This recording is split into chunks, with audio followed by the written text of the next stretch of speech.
haatana ku soo dhawaada barnaamijkii galka baadhista oo inoo hayo Haruun Macruuf.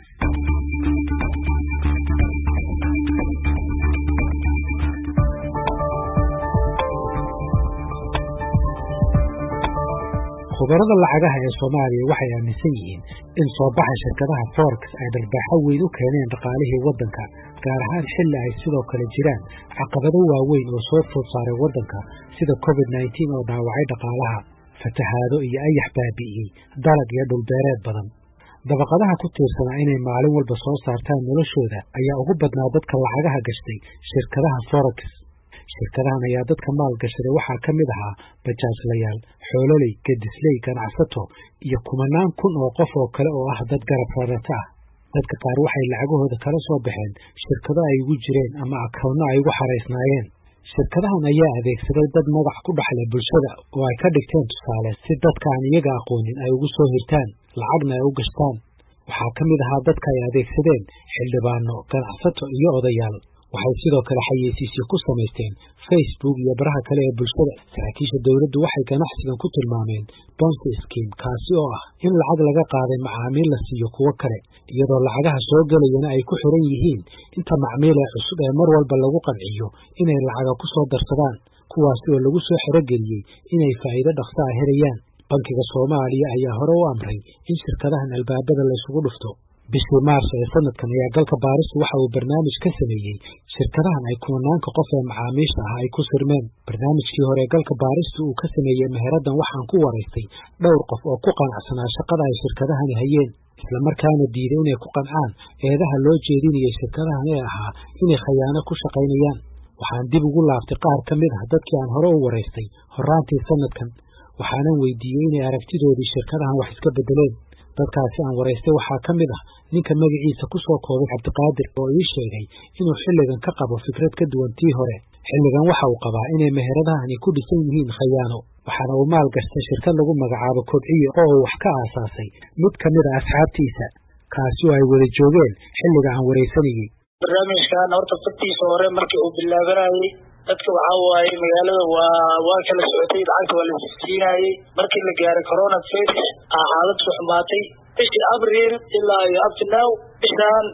marayna bishii sideedaad waxa lacag lama hayo lacagta waxa la leeyahay Turkiga ay taalaa ilba bilka dambe waxa la leeyahay bishaan la qaadanaya marka barnaamijka kulli hadaan fiiriyo barnaamijku wuxuu weegiyaa isku dhamaaday markii hore wada hadalay aad baad ugu faraxsanayd bilka sana lacag baad helaysay bal iga sheekay xilligaas marka hore waa kulli isaan ku sheegay marka hore waa soo jiidashay leedo waxa waaye barnaamijku waa nala ficnay waxaan u haysanay barnaamij shaqaale laga sameeyo bal marka Soomaaliya waa taqaanaa beesha lagu yaacay ku yaacda mawt shirkadda Kobciye ee lacagaha ka qabatay Cabdiqaadir gabi ahaanba xilligan way kacday dadka shirkadaasi wax ka aasaasayna waxaa ka mid ah Maxamed Ibraahim Macallin shaqadan waxba kama aqoonin rag maarta oo nin kale saaxiibanahay oo ii keenay oo uu leeyahay waa macallimiin way shaqada yaqaana way yiri meeshii aan u diibnay ragii baahda bil January kowdeedan wixii aan furnay January marka ay dhamaatay lacag yar la bixiyay Febraayo marka ay dhamaatayna meeshii laga rabay in lacag la bixiyo waa iyaga dhaqaajay dadka ay lacagaha ka qabteen ma la socotaa dadkaas tirada intay tahay akoon ay noo soo diraan ay leeyihiin lacagii oo kuwaana meesha ugu qasaareen marka waxay ku qornay 250 lacag total guud ahaan oo macaamiisha laga qaaday 250 ay noo sheegeen inay run tahay iyo inay been tahayna ma sii karnaa $250,000 miyay wada maqan tahay mise qayb ka mid ayaa la hayaa hadda oo bankiga ku jirta $1 lagama hayo adiga imisa kaa maqan marka shaqsiyan $13,000 maxaad ku dhihi lahayd dadka Soomaaliyeed ee weli aaminsan inay tahay shaqo xalaala oo lacag laga helo hormay batatan baan waxa ka aaminsanahay waxaas ganacsi been abuur inuu yahay wax ka jira ma asaaska shirkadda Kobciye kadib waxaa isaga madaxiisa iyo aqoonta ay u lahaayeen darteed lacaga ugu soo darsaday shirkadda ilaa 25 qof Axmed Cabdisalaam Muuse waxa uu ka mid ahaa dadka habkaasi lacagta ugu soo darsaday shirkadda Kobciye wallahi anadu waxay u maqan $250 waa gartay saaxiibka magaciisa baad ku aamintay saaxiibka magaciisa ku aaminay asaga wajigiisa magaciisa ku tagay marka mar hadaa wajigiisa ku tagay asagna ka maqan tahay lacagta anana iga maqan tahay aadana kulli waa meesha marka adiga haysan helada raje intee leeg baa kugu jirtay inaad lacagta heli doonto wallahi dad u sheegay macnaha ilaa hadda niidii ma gashan lacagta hadda heli doontaaba mid ka mid ah shirkadaha ugu waaweyn ee soo baxay waa shirkadda Future Trade oo muddo kooban ku qabatay lacag ka badan $5 milyan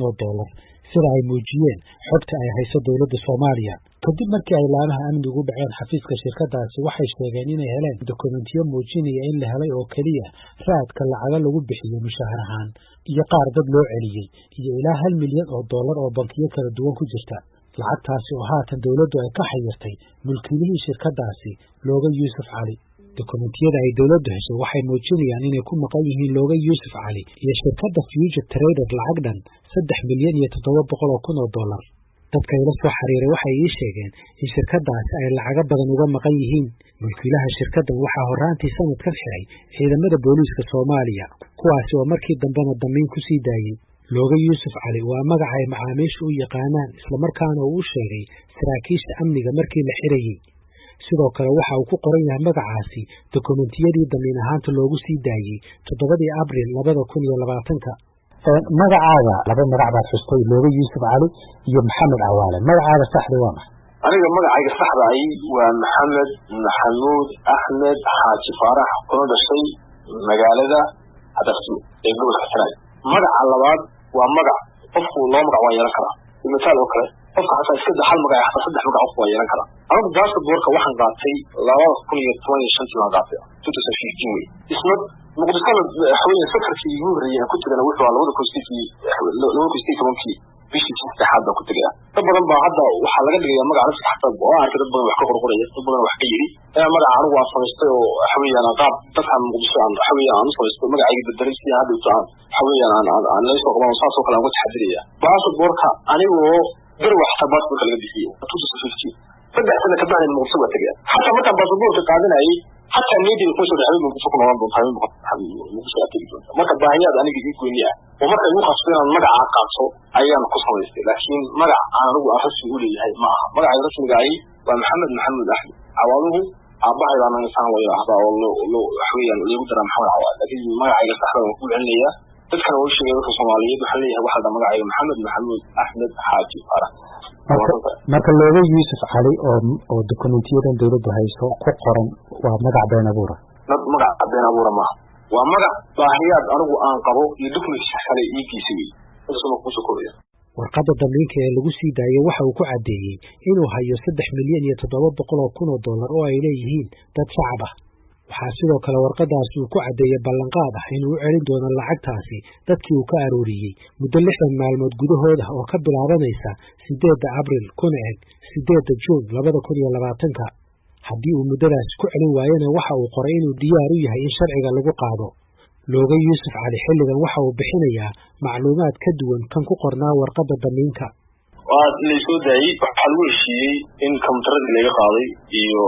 فرشي بدكي المنتج مالغشين كسمك إلا قاضي يحارب إفرسي لجي إن لكيانو لعكس الحيرات اللي غاز طلعت ونسي جدا حوي سوي ودشرين لغا قاضي حيرات لطلع وذكر حول السي وسيستم كمسويش في شركته ويهرب شركته في التسجيل ذلك الغسي فدام عيدي هذه يدين يستاهل وهذا أنا يقول لك إنه لو حول لغا قاضي كان وحول لغا نصدي أي شيء marka waxa iska dhamaan leeyihiin waa xarunta IFRC oo hadda dadka antidooda haysata dokumentiga dadka waxa weeyaan haysata kombiyuutarada iska haysata ilaa hadda waa laga kaleeyay dadka waxooda siiya loo fasaxo dadka la siiyo aniga bilan joogay meesha marka tijaabada safar baan ku ahaa oo ku yimid shaqo badan baan noqon jiray waa ka yimid markii dambe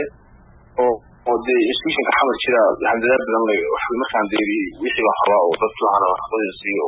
ashaqada siiyo handada badan baan ku kulmay marka hadda geesan ba ku suganahay wargeysan joogaabaan marka xaleeyahay dadka hadii waxooda la haween siiyo waxaan ka dhacay ma jirto wixii aniga dhankayga soo jireen intii aan hargeysa ku sugnaabaan dadka waxoodii hadda waqtigii ballanteed qabsatay markii lagu soo deeriyay labada bilood waxay ku bixday Juun 8 marka maxaa lagu bixin weyday waqtigeedii lacagii ay ahayd inaad bixiso goormaad ku bixinaysaa laba ilmood arinta koowaad waxa weeye marka uu soo soo bil aan ku sugnaa waxay ahayd lacagta si xaraaq laga qaado oo dadka waxooda qodolsi boqol Soomaa qofka labaad waxa weeye in koontarada soo celin dokumentiga shaqada laga qaado soo celin aan ku weydiinayaa qaabkee wax loo bixin karaa ku weydiinayaa qaabkee house qofka dambi waa geli karaa laakiin materialku dambi ma geli karo sidee lixii tobanka mitir loo qaatay dadka dokumentiga loo qaatay dokumentiga dadka hadda dashyaala waxa lagu dari karo iyo waxa laga saari karo war mahaya qofku isagu dambi waa geli kara hal xiro oo anigu kama diidaniga laakiin hantida ay xaqka ku ahayd ee afadka ahayd ma qaadanaya oo xoog baan qaadanaya oo xisaabtaadii baan xoog ku wareegaya oo sabab sabab bishin baan u xaraba xisaabtu waa ka xiraya dokumentiga waa ka qofku waa ku dagaalami karo ama xoog bixin karna waa ka istaagiya taas macquul noqonayso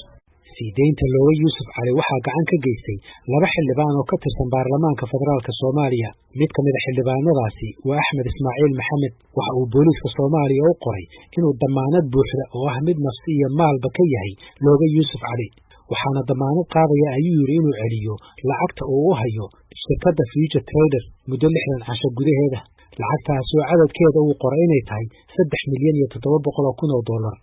xildhibaan Axmed Ismaaciil oo la xiriiray galka baaristu waxa uu bixiyay fasiraad ka duwan tan ku qoran damaanada uu siiyay booliiska waxaana uu sheegay inaysan dhinaca looga Yuusuf Cali waxba ka qaldamin waxaan ka soo xiganayaa oo uu ii sheegay sidan waxay ahayd in la siiyo dokumentiyada laga hayo lacagta ka xayiranna xayiraada looga qaado laakiin waxaa xusid mudan in warqadda damaanada ah ee uu qoray xildhibaan Axmed Ismaaciil aysan xusayn in bixinta lacagtaasi ay shardi u ahayd in dawladdu ay celiso dokumentiyada iyo kombiyuutarada ay ku shaqaynaysay shirkadda Future Trader waxaan xildhibaan Axmed Ismaaciil weydiiyey inuu wax ka leeyahay eedda ah in lacagta maqan aan lagu bixin waqtigeedii iyo inuu looga Yuusuf Cali ka baxo magaalada Muqdisho waxaana uu ku jawaabay eedda waxaa iska leh ciddii lacagta xayirtay lacagtiisana u celin weyday waa loo hanjabay taasi ayaa sababtay inuu ka baxay Muqdisho kasoo in shirkadahan ay lacaga malaayiin dollar ah uga maqan yihiin dad masaakiin ah waxa dhinaca kale ay shaqaynayeen sharci la'aan maadaama aysan ruqsad ka haysanin hay'adda u qaabilsan maamulka iyo maareynta lacagaha ee bankiga dhexe waxa uu hore u soo saaray digniino ku saabsan inaysan dadku ku sirmin shirkadaha forex Cabdiraxmaan Maxamed Cabdullaahi waa gudoomiyaha bankiga dhexe ee Soomaaliya shirkadahan dalkeena ka jiray muddada gaaban dhibka badan maqasheen dadka Soomaaliyeed cabashooyin badan ka muujiyeen waa shirkado waaweyn oo jira maaha waa dad u arkay fursad ay lacag degdeg ku heli karaan oo la baxay magac shirkadeed markaana si ay dad ugu khiyaameeyaan ballanqaadyo badan u sameeyey oo faa'iido inay degdeg u siinayaan dabeedna dad badan lacag ka aruursaday iyagoo wax sharciyada weliba u haysan dabeedna dad badan xoolahoodii gacanta u galeen muddo yaroo koobanna helay fursadda ay wax ku khiyaameeyaan dabeedna kala wada isku wada dayday oo tir ahaan laga yaabee muddo aan ka badnayn 3 ilaa 4 bilood baa laga yaabaa wax 80-90 magacyo shirkadeeda oo xayeysiisa meel walba ay ka bilowdeen xaqiiqada shirkadahaas waxa weeye waa un arrinta opportunity ama fursadda ay u arkeen dadka ka dambeeyey inay wax ku qaldi karaan wax sii raagay ma ahayn wax hore u jiray oo ay dadku isticmaali jireen ama la yaqaanay ma ahayn iminkana waxaan filayaa in kolley anagu macluumaadkaanu haynay inaanay jirin shirkado forex ku shaqaysta oo hadda wax cabasho oo baryahan dambe cusub oo ka yimaada maanaan arkin dowladda Soomaaliya waxay diiwaan gelisay ilaa 91 shirkadood oo ah kuwa forex hase yeeshee waxaa qaatay shatiga wasaaradda ganacsiga iyo warqadda nootaayada ee gobolka Banaadir ilaa 36 shirkadood oo kaliya inta kale ma haysanin wax qoraal sharci ah sidaas oo ay tahay shatiga ay ka qaateen wasaaradda ganacsiga iyo nootaayada gobolka Banaadir ma aha sharciyada ay u baahnaayeen si ay u shaqeystaan gudoomiyaha bankiga dhexe waxaan weydiiyey in shatiyadaasi ay yihiin kuwa ay shirkadahan ku shaqayn karaan oo sharci ah ma jiro horta hay'ad bankiga dhexe ka haysato sharci ama ruqsad ama license ay ku adeegato oo forex ka shaqeysa haddii ay qaarkood waxay yidhaahdaan hay'ado kaloo dawliyan ka haysatana laakiin dee sharciga siduu qabo adeega maaliyadda waxa looga dambaynayaa bankiga dhexe marka isagu ama ha noqdo adeeg sharcigiisu jiro ama mid aanu jirin sidaa waxa qoraya sharciga bankiga dhexe ku salaysan yahay marka dee ma garanayo runtii ruqsadahan kale aad sheegaysa ay haystaan way jiraan dad ku doodo oo aan ka maqlo meelahan saxaafadda ka hadla ruqsad baanu haysanay laakiin runta haddaan kuu sheego ma jiro ruqsad wasaaradda ganacsiga waxay bixisaa ruqsado gaar ah ruqsadaha la regulate gareeyo ama la xidsaar nidaamisa iyagu uma xil saareen inay bixiyaan dowladda Soomaaliya waxay xayirtay lacagihii laga helay akoonnada shirkadahan oo ay ku lahaayeen bankiyo kala duwan. Warar lagu kalsoon yahay waxay galka baarista u sheegeen in dowladda Soomaaliya ay xayirtay ku dhawaad $20 milyan. Hase yeeshee lacagaha ay shirkadahan qabteen waxaa lagu qiyaasay $100 milyan. Tusaale ahaan mid ka mid ah shirkadaha oo la aaminsan yahay inay qabatay inta u dhaxaysa $20 ilaa $30 milyan waxa akawnkeeda laga helay $1 milyan iyo $300,000. Shirkad kale waxa akawnkeeda laga helay $1 milyan iyo $500,000. hase yeeshee dhaqaalaha ay qabatay waxa uu ka badan yahay $5 milyan.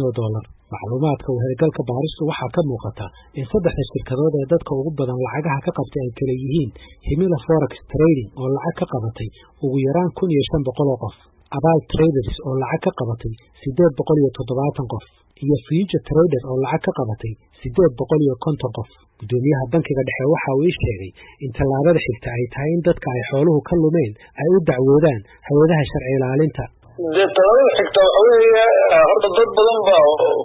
runtii waxyaalo ka soo gaaray oo ku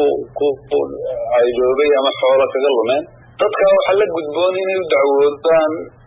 hay'adaha fulinta, sharci fulinta ama sharci ilaalinta,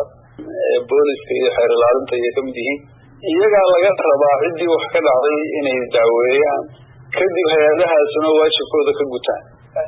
waxaan u malaynayaa tallaabada ugu habboone dadka wax ka maqan yihiin ay qaadi karaan waa taa.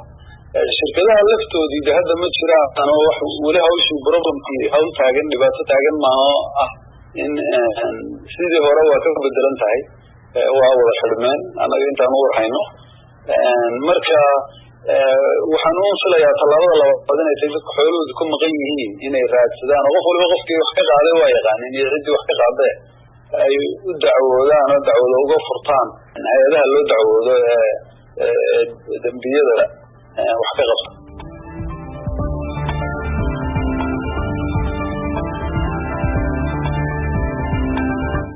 barnaamijkii galka baaristuna waa naga intaas.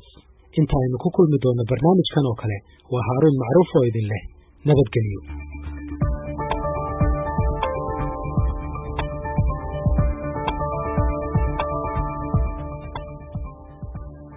mahadsanid Haaruun Macruuf oo barnaamijka galka baarista inala socodsiinayay.